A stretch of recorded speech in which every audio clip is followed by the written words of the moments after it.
অবশেষে টেকনোর নতুন gaming phone কিন্তু মার্কেটে হাজির, টেকনো পোভো 6 নিউ।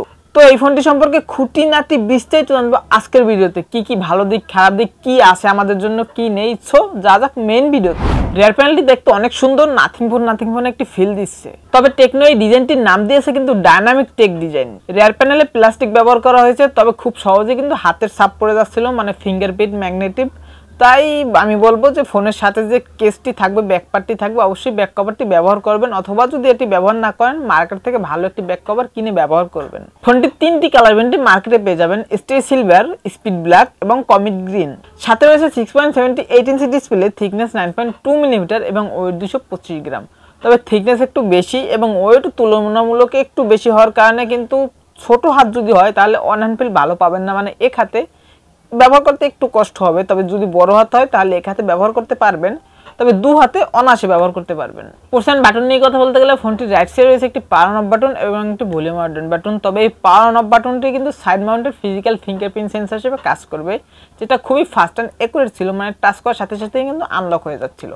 এবং লেফট সাইডে রয়েছে একটি সিম ট্রে, যাতে আপনারা দুটি সিমের পাশাপাশি একটি মাইক্রো এসডি কার্ড ব্যবহার করতে পারবেন। এবং উপরের দিকে রয়েছে একটি সেকেন্ডারি স্পিকার এবং নিচের দিকে রয়েছে USB type C charging port, microphone, 3.5 mm headphone jack এবং স্পিকার। ডিসপ্লে সেকশন রয়েছে 6.78 ইঞ্চের একটি ফুল এইচডি প্লাসের আইপিএস এলসিডি প্যানেলের ডিসপ্লে, সাথে রয়েছে 120 Hz রিফ্রেশ রেট। এবং ফ্রন্টে উপর ঠিক সেন্টার রয়েছে একটি মিডল পাঞ্চল সেলফি ক্যামেরা। ফোনটি চিন এবং বেজেল নিয়ে কথা বলতে গেলে চিন বেজেল মোটামুটি ভালোই ন্যারো আছে, মানে প্রাইস হিসেবে ঠিকঠাকই আছে। পিক ব্রাইটনেস হিসেবে রয়েছে 580 নিটস পিক ব্রাইটনেস, তবে 580 নিটস পিক ব্রাইটনেস একটু কম হয়ে যাচ্ছে, মানে ইনডোরে ভালো ব্রাইটনেস পাবেন, ইনডোরে ভালো ব্রাইটনেস দিবে, তবে আউটডোরে মানে ডিরেক্ট সানলাইটে গেলে ব্রাইটনেস জনিত ঘাটতির দেখা মিলবে। তবে ডিরেক্ট সানলাইটে আবার যদি শ্যাডোর ভিতরে যান, মানে যেখানে একটু ছায়া পড়ে, সেখানে মোটামুটি ভালোই দেখতে পাবেন। প্রসেসর হিসেবে রয়েছে MediaTek Helio G99 ultimate processor, এটি একটি অক্টাকোর প্রসেসর এবং এটির ট্রানজিস্টর সাইজ হলো 6 ন্যানোমিটার। ফোনটি দুটি ভ্যারিয়েন্টে মার্কেটে পেয়ে যাবেন, 8GB র্যামের সাথে 128GB স্টোরেজ এবং আরেকটি ভ্যারিয়েন্ট হলো 8GB র্যামের সাথে 256GB স্টোরেজ। এবং গেমিং নিয়ে কথা বলতে গেলে গেমিং মিডিয়াম সেটিংসে মোটামুটি ভালোই প্লে করতে পারবেন, তবে হাই সেটিংসে প্লে করতে গেলে একটু ল্যাগিং দেখা মিলবে, স্বাভাবিক, যেহেতু প্রাইসটাও কম। এবং গেমারদের সুবিধার জন্য রয়েছে কিন্তু আলাদাভাবে গেম স্পেস। অপারেটিং সিস্টেম হিসেবে রয়েছে অ্যান্ড্রয়েড 14 এবং ইউআই হিসেবে রয়েছে নিজস্ব ইউআই হাইওয়েস 14।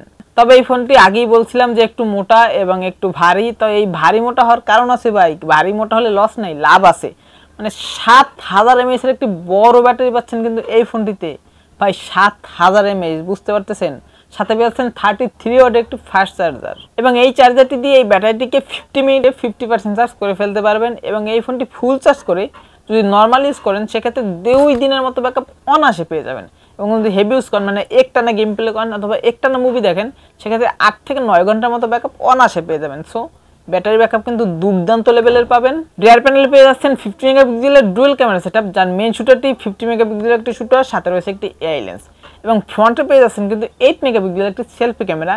এবং এই ফোনের রিয়ার ক্যামেরা মানে মেইন ক্যামেরা দিয়ে সর্বোচ্চ ভিডিও রেকর্ড করতে পারবেন 2K 30 FPS এ। ফোনটি বাংলাদেশে এখনো লঞ্চ হয়নি, তবে ইউএসএ কিন্তু অলরেডি লঞ্চ হয়ে গেছে। ইউএসএ দাম রাখা হয়েছে মানে ইউএসএর টাকায় $150, যা বাংলাদেশি টাকায় কনভার্ট করলে আসে 20,000 টাকার মতো। ফোনটির ভালো দিক এবং খারাপ দিক নিয়ে কথা বলতে গেলে সবার প্রথমেই আসে কিন্তু ফোনটির ব্যাটারি। ভাই 7000 mAh একটি ব্যাটারি পাচ্ছেন 20,000 টাকায়, মানে কল্পনার বাহিরে, মানে দুর্দান্ত লেভেলের ব্যাটারি পাচ্ছেন কিন্তু। এবং রয়েছে ডুয়েল স্পিকার, এবং ফোনটির প্রসেসরটিও কিন্তু ভালো একটি প্রসেসর দিয়েছে এই বাজেটে। এবং খারাপ দিক নিয়ে কথা বলতে গেলে ফোনটির পিক ব্রাইটনেসটি কম হয়ে গেছে, মানে মাত্র 580 নিটস। এখানে যদি আরেকটু বেশি দেওয়া হতো তাহলে ঠিকঠাক হতো।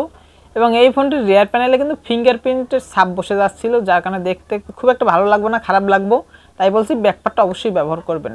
সো আজকে ভিডিও ছিল এই পর্যন্ত, দেখাবেন নেক্সট কোনো ভিডিওতে।